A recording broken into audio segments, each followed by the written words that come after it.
Help support the show by joining the Patreon or becoming a YouTube member. Also, hit that like button and subscribe if you want more Browns-focused content.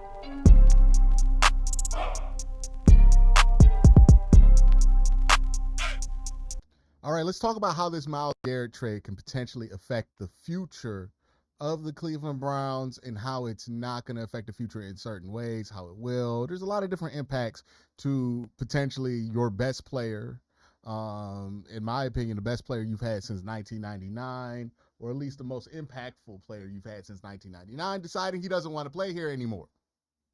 Now, just because Myles requests a trade does not mean that the Browns are guaranteed to do anything about that. I think they're very likely to not. But here's what we know about the timeline of this trade up to now, right? We're going to walk through this.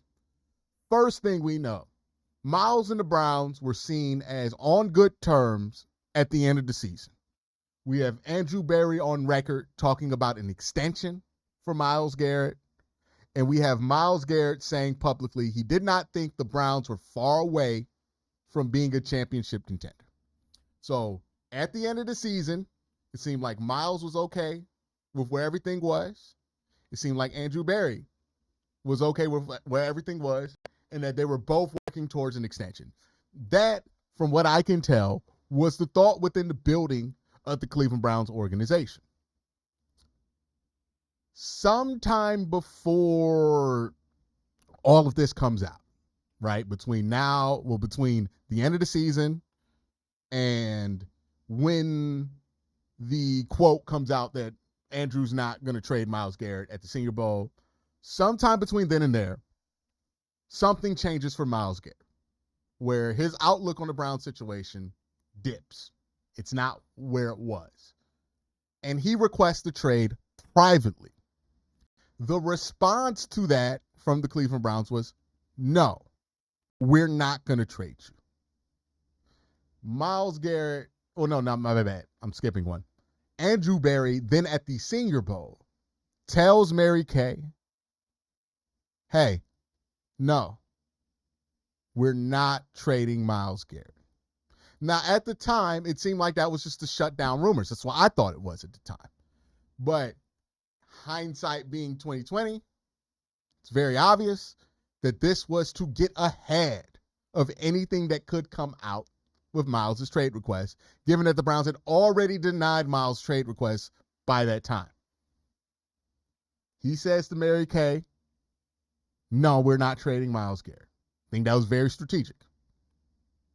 A few days later, after Andrew Berry says that, Myles releases the letter after the Pro Bowl saying that he requests a trade. That's where we're at with the trade request. As far as compensation, most GMs think that you can get 2 firsts or 3 firsts for Myles Garrett. Also, the reports are that the Browns are still not open to trading Myles Garrett, despite the request. I do not feel like, as of right now, recording this video February 4th, that it feels like a very strong possibility that the Browns trade Myles Garrett before the draft. I don't think that's what they're going to do. The reason I don't think that's going to be the case is the Browns are going to want to first take as much time as they can to repair this situation. Think of this as Lamar when he was going through his contract disputes in Baltimore, Kobe Bryant in LA. Hell, you could even relate a lot of what happened with Darius Garland's trade request in the offseason to go away from Cleveland this summer. Obviously, he didn't get traded. It all worked out. The Browns are seeing that similar, or at least I would assume the Browns are seeing that similar to those situations. And their number one goal is to sign Myles to an extension. So they're not going to be quick to entertain trades for Myles. They're going to make it very clear that a trade is not an option at this point for Myles Garrett. There are other reasons why a trade really wouldn't be a realistic option. That has to do with the $16 million in dead cap that the Browns would have to eat to trade Myles. Now, on the surface, $16 million in dead cap is not that big of a deal, but the Browns have a pretty significant dead cap bill right now. at about $40 million. Adding Myles to that would up that to about $56 million. And then you have to factor in Deshaun Watson's contract, which is not technically dead money, but basically functions the same way as dead money from here on out. So if you're the Browns, trading him, even if you really wanted to trade him, it's just not a great option because it doesn't make the most sense to trade him this offseason. All of this points to me, that the Browns are going to try to keep the band together for 2025.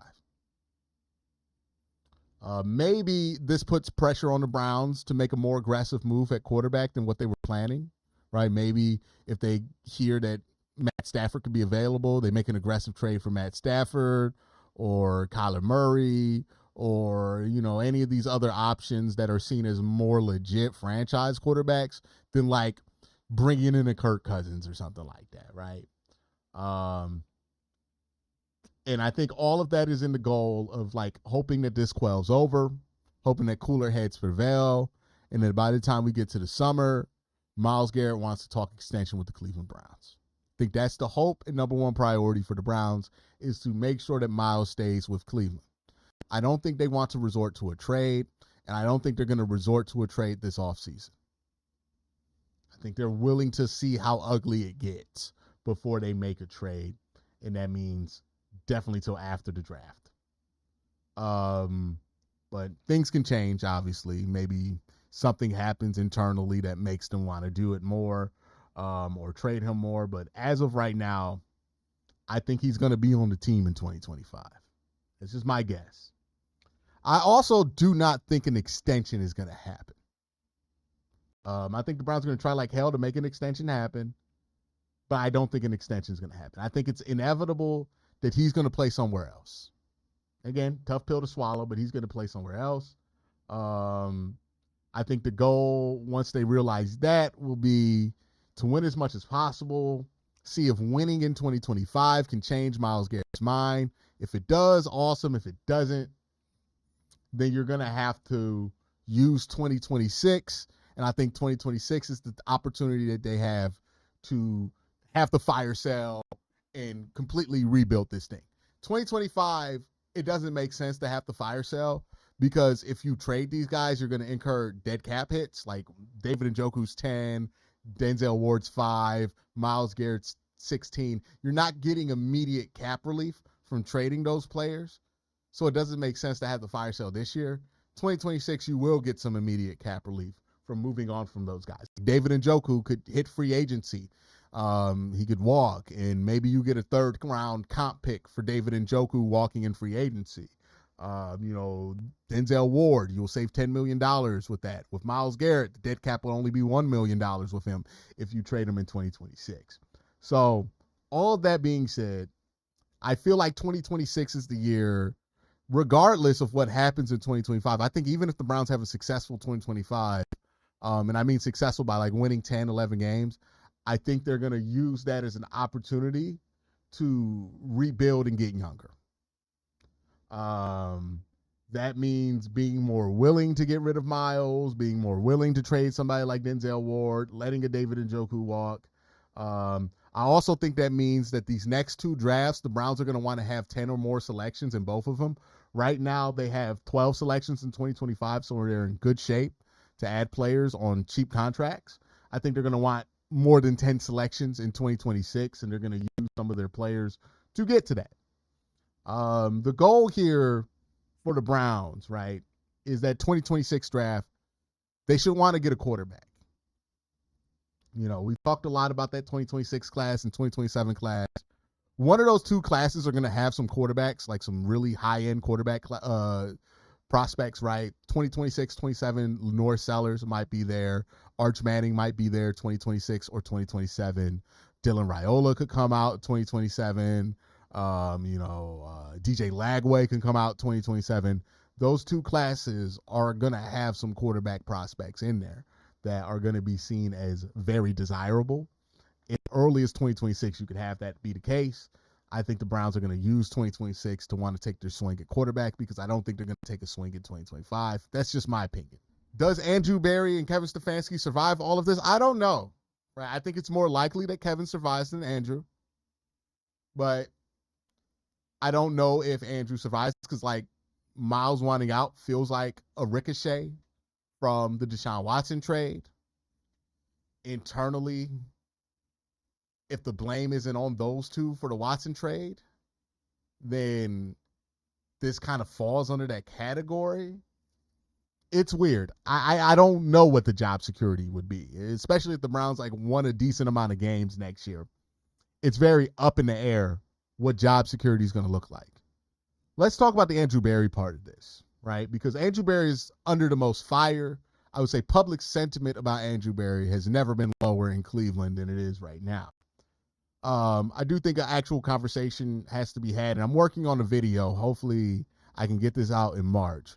And in the video, I'm going through approximate value and basically trying to get an objective reading on if Andrew Berry is good or bad at his job, because a lot of analysis about Andrew Berry being good or bad at his job has a lot to do with opinion, and it's subjective. I want to get a more objective opinion of that, right? So I'm doing a numbers project to figure out how I feel about Andrew in that sense, to get a more objective view of it using approximate value from Pro Football Reference and StatHead.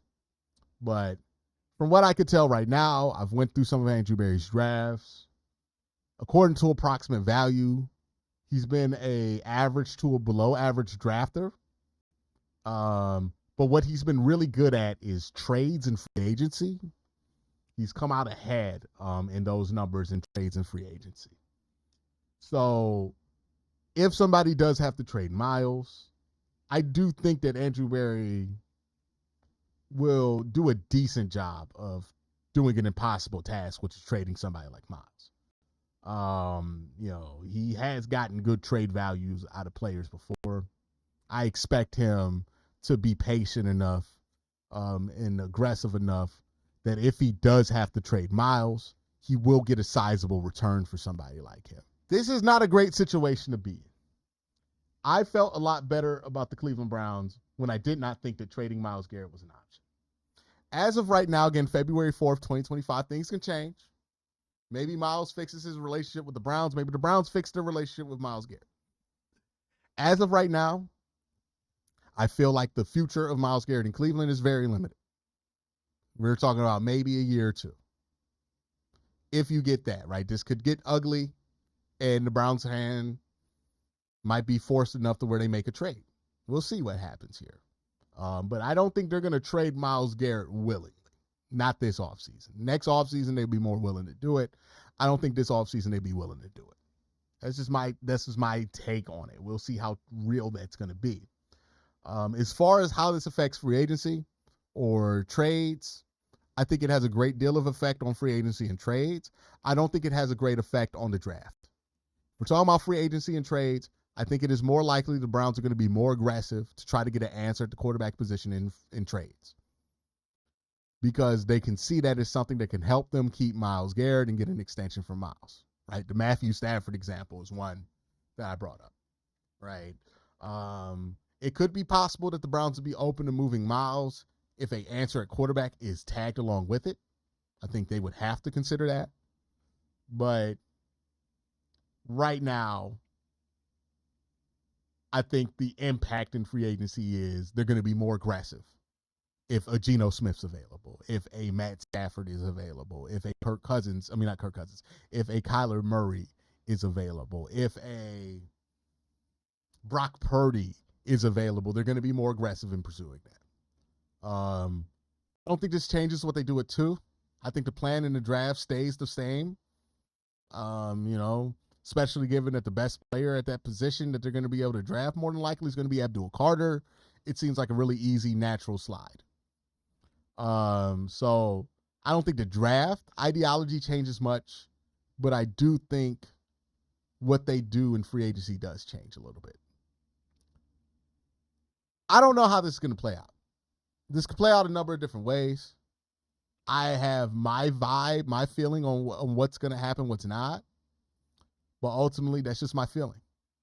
Not a great situation for the Browns. No way to sugarcoat this, right? This is not good that your best player wants out. Are there ways to get some not horrible results out of this? Maybe, if you play your cards right. But Myles Garrett asking for a trade, it's not a good thing. Almost everything I'm going to talk about the Browns trying to do in the next couple of years would be something you would want to do with Myles Garrett on your team. All I know right now is that if you hear things from Myles' side of it, there's no intention to come back and play next year. But if you hear things from the Cleveland Browns side of it, there is no intention to trade Myles Garrett. These two ideas are obviously not compatible. Something's going to happen during the offseason. Either Myles is going to have a change of heart again, or the front office is going to be forced to make a move. My bet is that the front office gets their way and Myles plays the 2025 season, but they don't get their way so much that Myles signs an extension of any meaningful length. That's my thoughts. Let me know your thoughts. How do you think the Myles Garrett situation is going to impact the future? Do you think there's a reality like the Cavs, like the Lakers with Kobe, like the Ravens with Lamar Jackson, where the Browns figure something out with their franchise player and make this whole situation go away? Or do you think that this situation has created an inevitable reality that Myles Garrett's going to have to go at some point? Let me know your thoughts. You have a great day. Have a better night. Peace.